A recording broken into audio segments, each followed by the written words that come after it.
Olá, você que me segue no Rodrigo Silva, Arqueologia. Estamos de volta aqui para o nosso bate-papo semanal sobre Bíblia, história, arqueologia e, por que não, também profecias bíblicas, porque hoje eu gostaria de falar um pouco, comentar com vocês a respeito dos terremotos e a relação que há entre terremotos e a volta de Jesus, tá bem?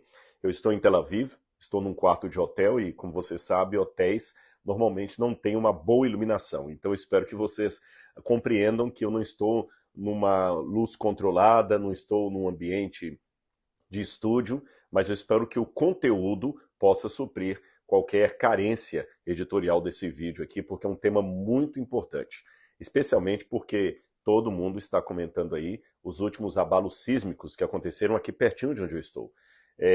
Eles foram mais fortes, o epicentro deles foi justamente na Turquia e também na Síria.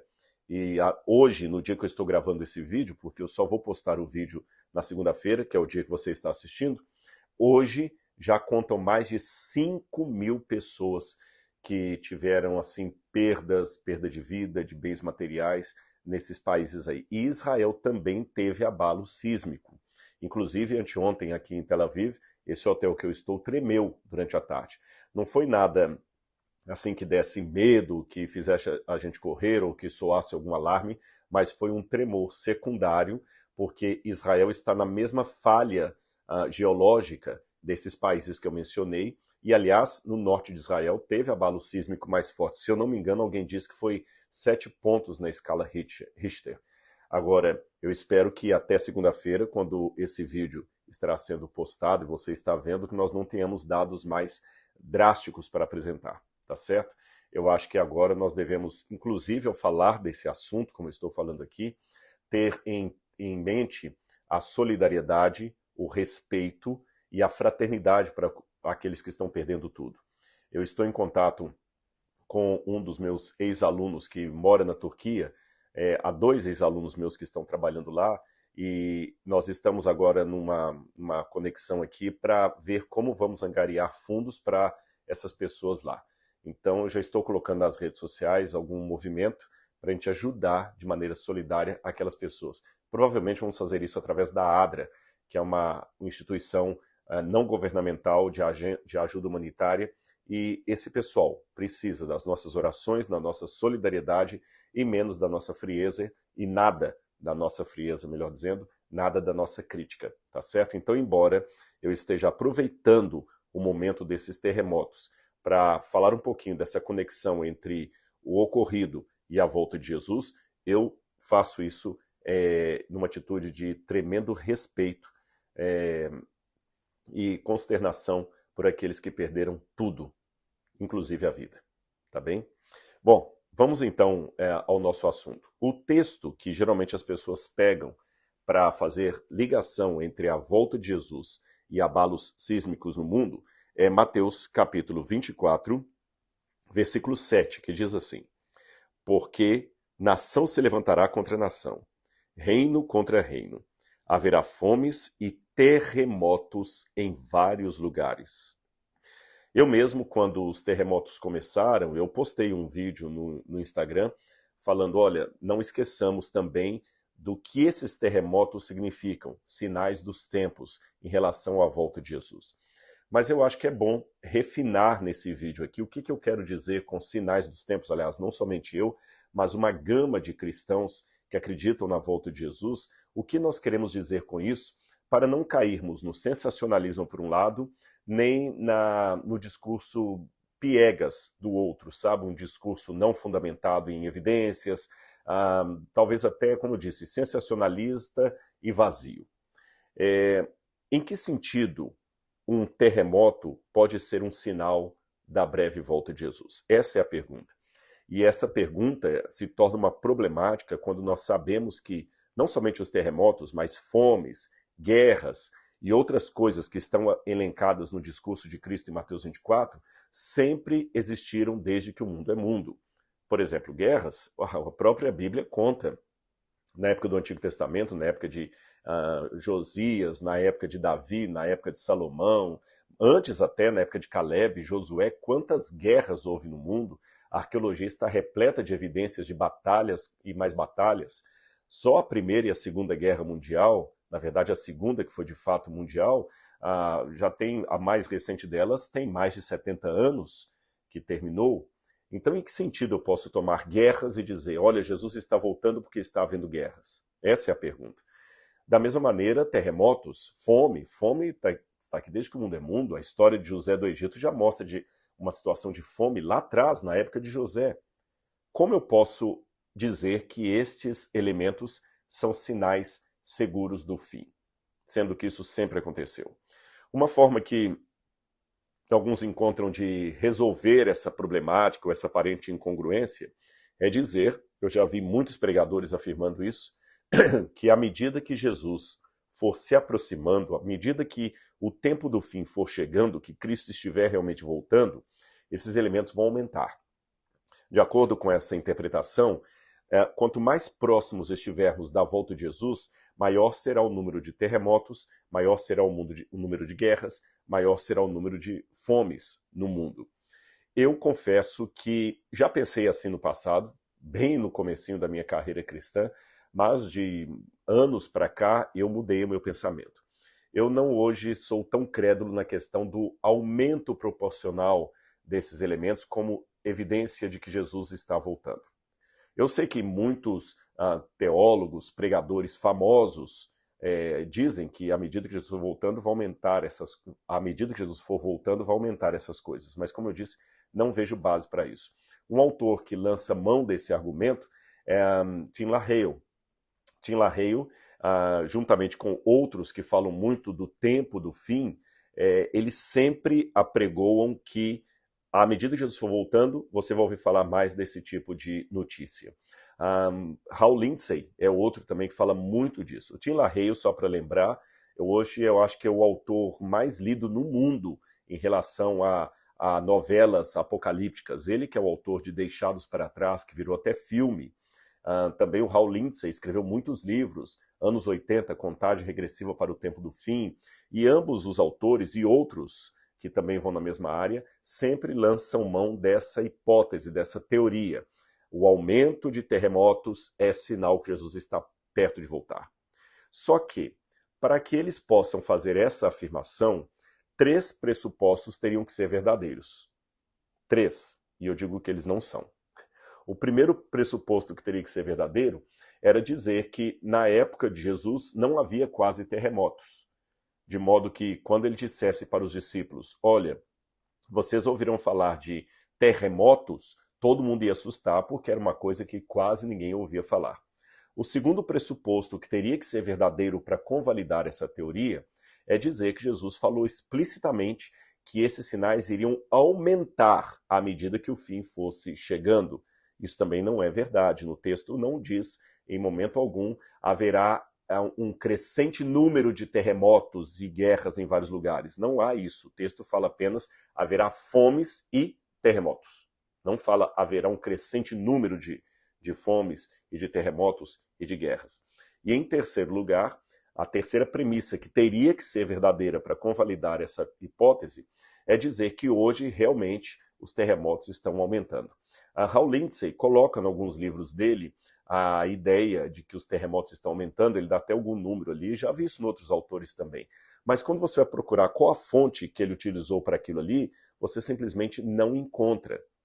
Então aí você já começa a desmontar como diria, um edifício de argumentações e ver que elas não são muito procedentes. Digo isso com muito respeito. Vou dar um exemplo para vocês. Eu fui procurar as fontes que Hal Lindsey usa e não encontrei. De onde que ele tirou a ideia que os terremotos estão aumentando? Pelo contrário, o que eu descobri em 2 elementos vai na contramão do que Hal Lindsey disse. Em primeiro lugar, havia terremotos na época de Jesus, sim. Nós temos descrição de terremotos, vários deles. Então, dizer que quase não havia terremoto na época dele e que isso seria algo apenas para o futuro, não é verdade. Em Jerusalém mesmo, aqui é a capital de Israel, eu sempre gosto de mostrar para os grupos que estão comigo, alunos, quando os alunos me acompanham também, os sinais de terremotos que houve em Jerusalém. Eu não sou geólogo, não é a minha área, mas um pouco que eu já conversei com geólogos, livros que eu li de geologia, a arqueologia e a geologia estão ali mais ou menos aparentadas, eu consigo ver muitos elementos de abalo sísmico que aconteceram aqui em Israel, vários deles, não só em Jerusalém, também em Bânias, você tem toda uma pedra colapsada ali. Então, daquelas três premissas, uma já caiu por terra. Não há essa ideia de que na época de Jesus terremotos era uma coisa rara de acontecer que ninguém sabia. Em segundo lugar, também derruba a premissa de que Jesus não falou no texto que haveria um crescendo de terremotos. E em terceiro lugar, eu fui procurar agora sismólogos que pudessem me dar um embasamento maior sobre a questão dos terremotos e descobrir se eles estão de fato aumentando ou não, ou se estão permanentes. E eu descobri algumas coisas interessantes, eu até anotei aqui para vocês. No ano de 1997 foi marcado o aniversário do 100º ano da implementação e calibração dos sismógrafos ao redor do mundo, tá certo?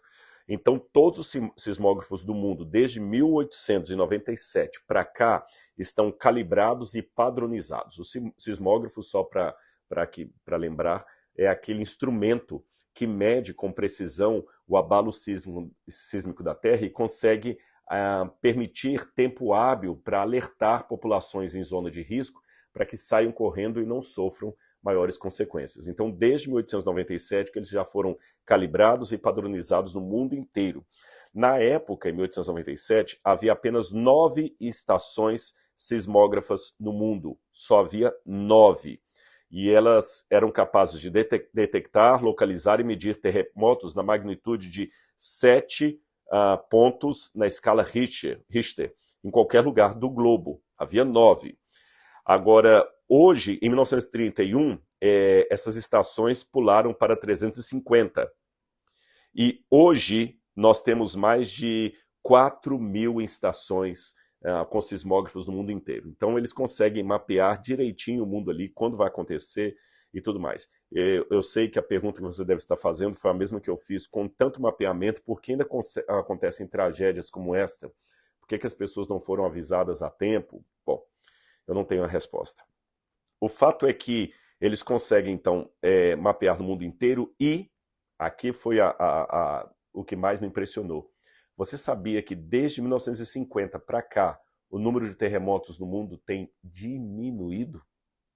Eu me surpreendi também quando eu vi isso aqui, viu, gente? E só para vocês verem que eu me baseei em fontes seguras para poder apresentar isso aqui, que não é uma questão assim de chutologia. Tudo que eu comecei a pegar para vocês aqui, nós temos alguns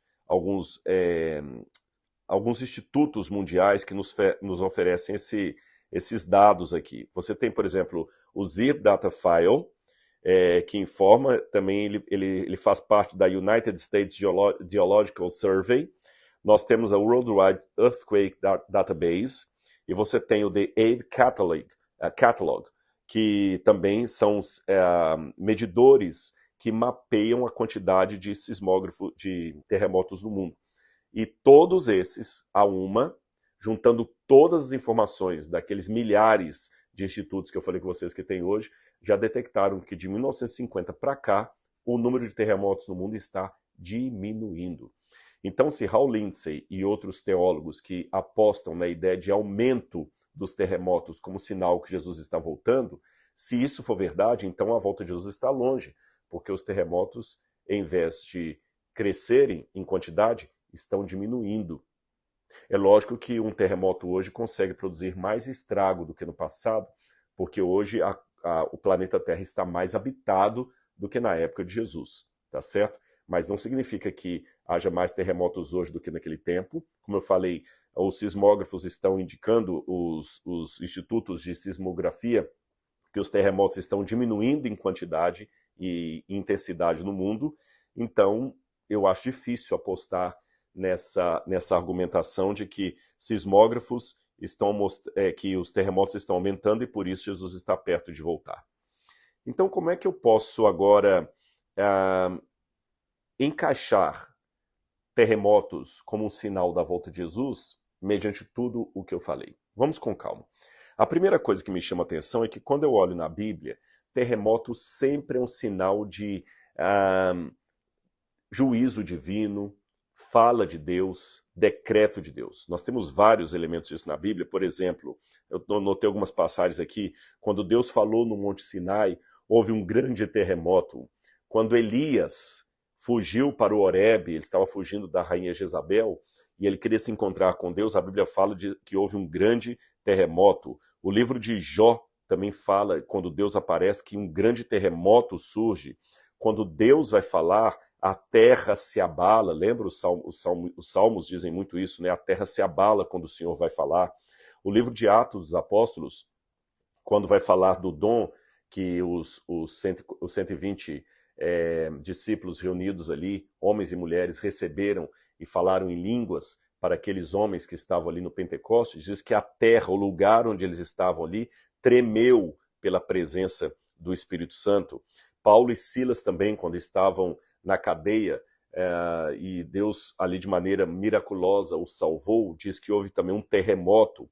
Jesus, quando morreu na cruz do Calvário, houve um terremoto, a terra, fenderam-se as rochas. Então, todas as vezes que eu pego terremotos na Bíblia, os terremotos sempre estão ligados a uma manifestação forte de Deus, uma epifania, como nós chamamos, Deus aparecer de maneira audível, ou mostrando o poder dele, ou também de maneira judicial, quando Deus vai julgar. Então, os terremotos estão associados a essas manifestações do sagrado. Então, faz sentido também que eles estejam associados à volta de Jesus. Agora, o que me chama a atenção é que quando Cristo vai falar de vários eventos que haveriam de acontecer no mundo antes da volta dele, em primeiro lugar, vamos ver o contexto. Em que contexto Jesus disse isso? Mateus capítulo 24 diz assim: Jesus saiu do templo e enquanto caminhava, os seus discípulos se aproximaram para lhe mostrar as construções do edifício. Ele, porém, lhes disse: vocês estão vendo todas essas coisas? Em verdade lhes digo que não ficará aqui pedra sobre pedra que não seja derrubada. Os discípulos devem ter ficado muito assustados quando ouviram Jesus falar aquilo ali, se perguntando o que ele queria dizer com aquilo. E quando ele subiu ao Monte das Oliveiras, alguns deles ali, provavelmente Pedro, Tiago e João, criaram mais coragem e perguntaram a Jesus: mestre, o que significa isso que o senhor quis dizer? E eles fazem uma pergunta dupla. Que sinal haverá da tua vinda? Primeiro eles falam o seguinte: diga-nos quando essas coisas vão acontecer. O senhor falou que o prédio vai cair, que o templo vai cair. Quando isso vai acontecer, Senhor? E que sinal haverá da sua vinda e do fim dos tempos? A vinda de Jesus e o fim dos tempos é a mesma coisa. Então eles fizeram uma pergunta dupla para Jesus. Quando aconteceria a destruição do templo, que ele tinha acabado de falar, e que sinal haveria da vinda dele? Eu acho interessante o método que Jesus usou para responder aos discípulos, que era um método rabínico muito curioso. Eles pegavam elementos do presente e mesclavam com eventos do futuro. É como Isaías, profetizando a virgem que daria à luz a um menino que seria o Messias Salvador. Isaías fala tanto numa situação presente, que parece que está falando de um filho da rainha que haveria de nascer ali, como do futuro Messias. Nós temos isso várias vezes na Bíblia. Davi, quando tem os seus salmos, por exemplo, que Davi fala: Deus meu, por que me desamparaste? E outros salmos de Davi ali, ele ao mesmo tempo se referia à situação de Davi e é tomado de maneira messiânica pelos judeus para representar algo do futuro, que conforme a interpretação cristã, aconteceu com Jesus. Isso é chamado de midrash. É quando você mistura eventos para tirar uma lição, porque a filosofia bíblica da história entende que alguns elementos do passado ecoam ou reverberam no futuro, de modo que a mesma frase, a mesma sentença pode valer para duas situações distintas. Além disso, Jesus aqui demonstrou misericórdia para com os discípulos, porque eles estavam esperando que Jesus fosse restaurar o reino a Israel naquele tempo, que Jesus fosse se transformar num Messias guerreiro, como aliás era o desejo de todos os judeus. E o próprio Jesus sabia que não era bem assim que a coisa ia acontecer. Se ele abrisse o jogo com eles ali de tudo, eles iriam desanimar da fé. Então ele falou da destruição de Jerusalém, mas ao mesmo tempo também ele mesclou com o que haveria de acontecer no mundo até que ele venha nas nuvens com poder e grande glória. Mas note que Jesus coloca uma diferença muito grande entre os dois eventos. Quer ver? Eu vou mostrar aqui para vocês. Quando eu vou para Mateus capítulo 24, verso 32, ele diz assim: aprendam a parábola da figueira. Quando os seus ramos se renovam e as folhas brotam, vocês sabem que o verão está próximo. Assim também vocês, quando virem todas essas coisas, saibam que está próximo às portas. Está próximo às portas o quê? Essa é a pergunta. Em verdade lhes digo que não passará essa geração sem que tudo isso aconteça. Aquela geração passou. Então tem que ser alguma coisa que deveria acontecer enquanto aquela geração ainda estivesse viva. Passará o céu e a terra, porém as minhas palavras não passarão. Será que Jesus estaria falando aqui da volta dele? Se Jesus estivesse falando da volta dele, ele cometeu um erro muito sério, porque ele disse, em verdade vos digo a vocês que não passará esta geração sem que tudo isso aconteça. E muitas pessoas tentam falar, essa geração aqui é a geração do tempo do fim, é a geração do tempo da grande tribulação ou do tempo de angústia. Não, ele falou esta geração. No grego, o pronome demonstrativo está muito claro. É essa aqui que está presenciando. Essa geração não passará sem que tudo isso aconteça. Isto o quê? A destruição de Jerusalém. E por que eu sei disso? Simples. Porque logo em seguida, ele continua dizendo assim, mas, você sabe que essa conjunção adversativa, mas, porém, contudo, entretanto, ela muda completamente o cenário do que é dito antes para o que é dito depois. Exemplo, se eu digo para vocês assim, eu gostaria muito de estar agora no Brasil, mas estou em Israel. Quando eu uso esse mas, é porque o que vem depois dele é completamente diferente do que veio antes. Tá certo? Ah, como eu gosto de nadar, mas está fazendo muito frio. Ou seja, não vai dar para nadar. É uma situação diferente. Um último exemplo para ficar bem claro. Eu digo assim, olha, separe todas as bolinhas amarelas nesse canto. Agora, as bolinhas verdes, coloque dentro da caixa. Veja, separe as bolinhas amarelas nesse canto, mas as bolinhas verdes coloque dentro da caixa. Quer dizer que o que vem em seguida é de natureza diferente do que estava antes. De novo, Jesus falou da figueira e disse, não passará essa geração sem que tudo isso aconteça. Mas, a respeito daquele dia e hora, ninguém sabe. Nem os anjos do céu, nem o Filho, senão somente o Pai. Percebeu? Ou seja, a destruição de Jerusalém, eles sabiam quando exatamente ia acontecer se observasse os sinais que ele deu. Lucas coloca isso aqui um pouquinho diferente, ele fala assim, quando vocês virem Jerusalém cercadas de exércitos, saibam que é o momento da devassidão dela. Jesus até fala o seguinte, olha, quando vocês virem o abominável da desolação no templo, que são as insígnias romanas ali, fujam para as montanhas. Fujam. Quando vocês virem Jerusalém tomada de exércitos, fujam. E, aliás, só uma notinha de rodapé. Isso de fato aconteceu, porque Vespasiano veio, cercou Jerusalém, mas ele recebeu ordens para voltar para Roma, porque ele haveria de assumir como o novo imperador de Roma. Então, como Vespasiano sai, o exército se afasta da cidade. Os cristãos que prestaram atenção naquele sinal dado por Jesus, fugiram de Jerusalém para Pela e para Antioquia, que aliás é um dos lugares que está tendo o terremoto agora. E depois Tito volta com o exército e destrói Jerusalém. E aqueles que não ouviram o conselho de Jesus, que permaneceram em Jerusalém, pensando que a retirada dos soldados era um sinal de que eles não atacariam a cidade, acabaram se dando mal. Então Jesus falou de sinais em relação à destruição do templo. Esses você vai ter como saber, porque a hora que isso acontecer, vocês já sabem que Jerusalém vai ser destruída. Fujam. Agora, com relação àquele dia, a gente não sabe. É efeito surpresa.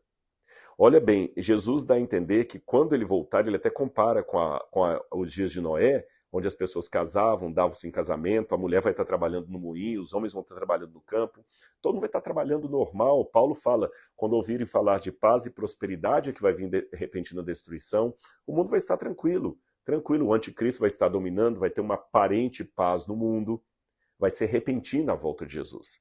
Repentina. Agora, vamos voltar aqui à questão. Então eu estou às cegas em relação à volta de Jesus? Não. Por quê? Quando Jesus falou dos sinais que viriam de acontecer, ele começa assim. Tenham cuidado para que ninguém os engane, porque muitos virão em meu nome dizendo, eu sou o Cristo, e enganarão a muitos. E vocês ouvirão falar de guerras e rumores de guerras. Fiquem atentos e não se assustem, porque é necessário que isso aconteça. Mas ainda não é o fim. Veja, ainda não é o fim. Jesus nunca apoiou questões de sensacionalismo. E ele continua dizendo, porque nação se levantará contra nação, reino contra reino, haverá fomes e terremotos em todos os lugares. Porém, todas estas coisas são o princípio das dores. E é interessante que essa palavra princípios das dores aqui são dores de parto. Eu sei que alguns que seguem Hal Lindsey podem pegar esse princípio de dores de parto como uma ideia de que os terremotos estariam aumentando, assim como as dores de parto vão aumentando à medida que a mulher vai chegando ao momento de dar à luz. Mas não necessariamente, porque quando a gente vai em Romanos, capítulo 8, versículo 25 em diante, Paulo fala, Romanos capítulo 8, Paulo usa a mesma metáfora das dores de parto, e ele diz assim, olha, deixa-me ver, porque sabemos, eu vou ler do verso 22, porque sabemos que toda a criação a um só tempo geme e suporta angústia até agora. Aqui é a mesma expressão em grego e refere-se a dores de parto, tá certo? E não somente ela, mas também nós temos as primícias do Espírito. Igualmente gememos é o gemer de uma mulher que vai dar à luz, em nosso íntimo, aguardando a adoção de filhos, a redenção do nosso corpo. Então a ideia das dores de parto aqui é que a mulher sofre quando ela vai dar à luz, mas depois que ela se torna mãe, aquela dor até fica esquecida. Valeu a pena. Então a metáfora é, nós vamos sofrer com uma mulher que está para dar à luz, mas depois vai valer a pena o sofrimento, porque ele vai voltar. Essa ideia das dores de parto também ela é repetida por Paulo em 1 Tessalonicenses capítulo 5, quando ele também fala da volta de Jesus. 1 Tessalonicenses capítulo 5, quando Paulo diz aqui, olha, verso 3, quando andarem dizendo paz e segurança, eis que lhes sobrevirá repentina destruição, como vem as dores de parto à mulher que está para dar à luz, e de modo nenhum escaparão. Lembra que a saga do povo de Deus, durante toda a trajetória da história da igreja, é marcada em Apocalipse capítulo 12 como sendo uma mulher que sofre dores de parto. A própria vinda do Messias é descrita como aquilo que sucede às dores de parto. Então o que a gente pode aprender de tudo isso aqui? Bom, Jesus quis deixar claro que até que ele volte ao mundo, muitas coisas trágicas acontecerão. Haverá guerras, haverá terremotos, haverá fomes, mas a gente não deve desesperar. Lucas é mais preciso em dizer isso. A gente não deve entrar em crise, em espanto, em desespero, porque é necessário que ainda isso aconteça. Mas ainda não é o fim. Mas quando ele vier, toda a dor que temos vai ter valido a pena. Aí você pode perguntar, Rodrigo, tá bom, mas você ainda não respondeu. Como é que você pode ter a certeza que nós estamos próximos da volta de Jesus? Bom, essa é a pergunta. Sabe por quê? Pegando a metáfora das dores de parto, porque a mulher já começou as contrações. E as mulheres que estão me assistindo aqui, que já deram à luz, não por cesariana, mas por parto natural, sabe que cada uma tem uma história para contar. Eu tenho uma amiga, por exemplo, que ela ficou quase 18 horas sofrendo em trabalho de parto, com as contrações. 18 horas sofrendo. E já vi outras que ficaram 2 horas e o bebê já nasceu. Já vi casos de mulheres que chegaram no hospital, assim, começou a sentir uma cólicazinha, já era contração, ela já chegou no hospital lá com a criança, colocando a cabeça já, quase que nascendo ali no saguão mesmo. Há casos assim. Cada corpo feminino é de um jeito. Cada um tem uma forma, uma natureza, né, uma predisposição. Então há mulheres que o trabalho de parto dura 1 hora, 2, há mulheres que duram 18 horas o trabalho do parto. Mas uma coisa é fato em relação a todas elas.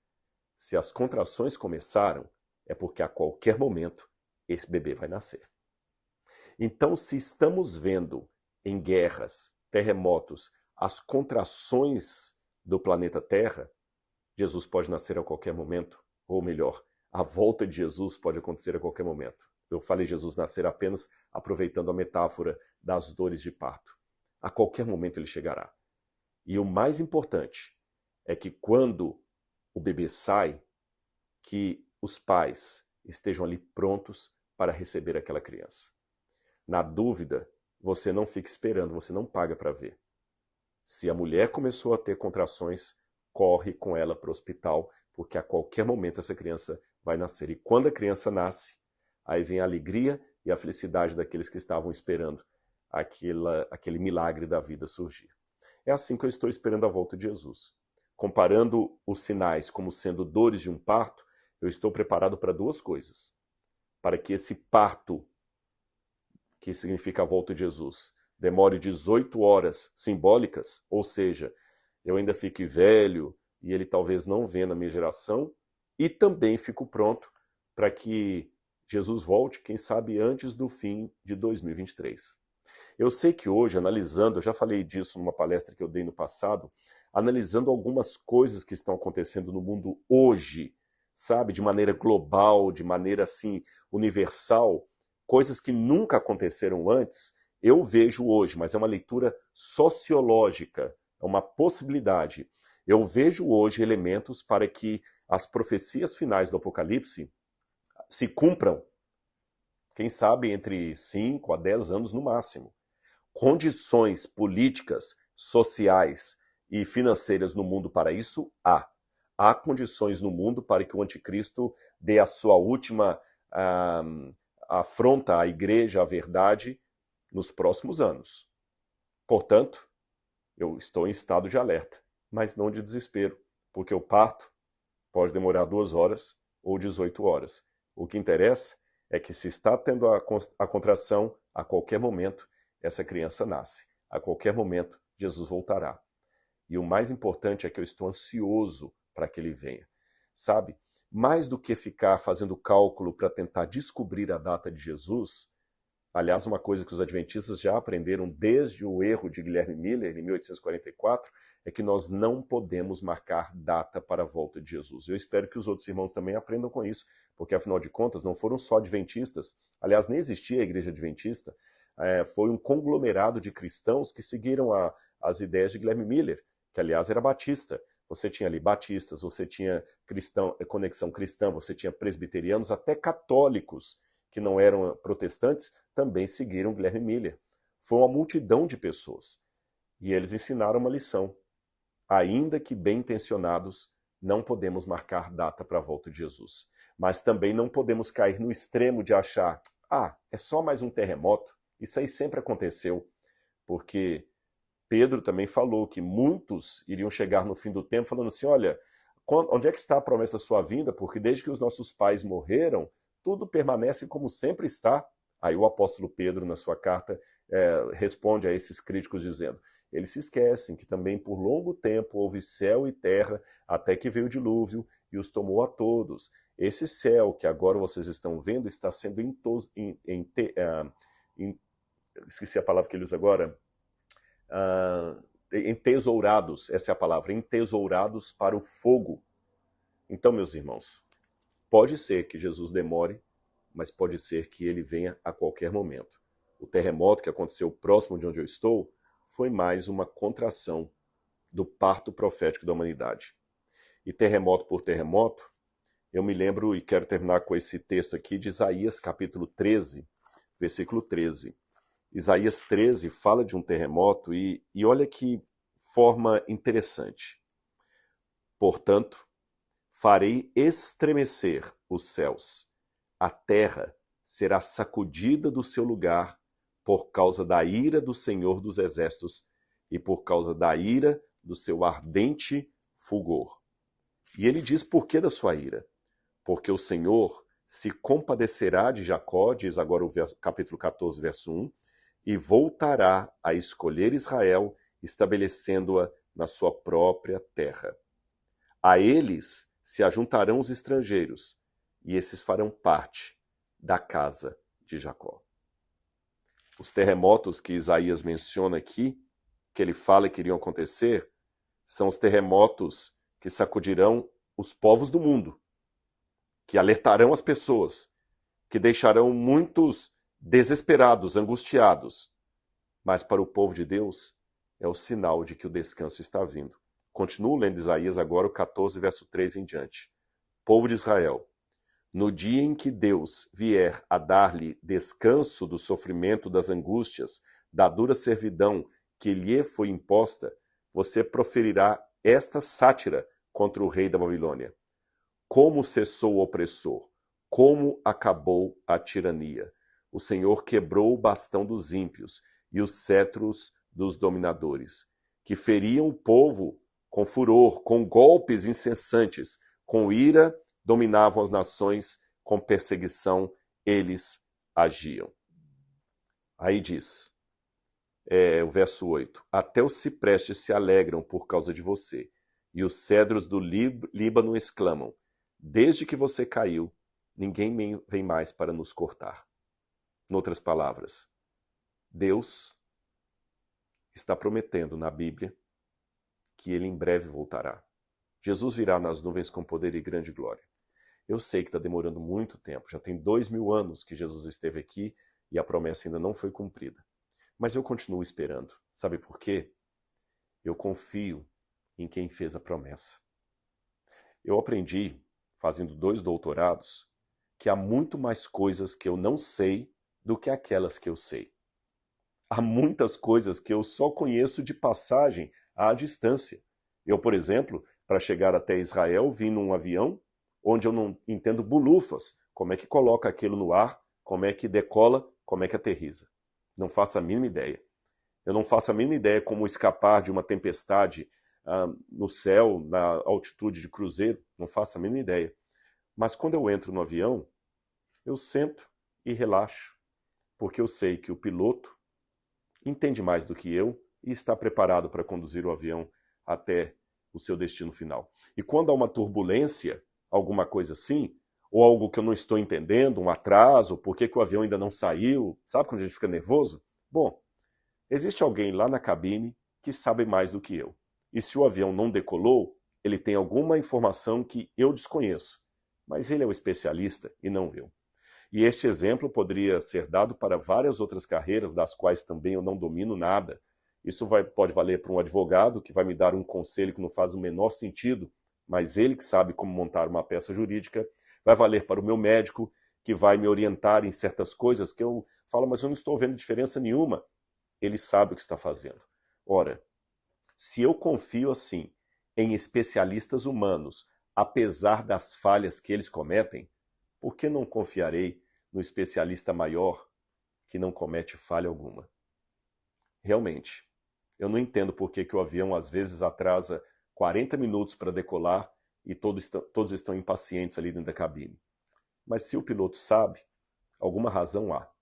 Eu também não entendo porque Jesus ainda não voltou, sendo que na minha cabeça a gente já poderia estar no céu. Mas tem alguém lá em cima que sabe mais do que eu. É uma questão de sabedoria e prudência. Reconhecer os pontos do conhecimento, dos quais eu sou apenas um leigo. E deixar tudo nas mãos do especialista. Que Deus abençoe você. Sejamos solidários em oração e fraternidade com aqueles que foram vítimas do terremoto. Mas lembremos, são as dores de parto. Em breve, Jesus voltará.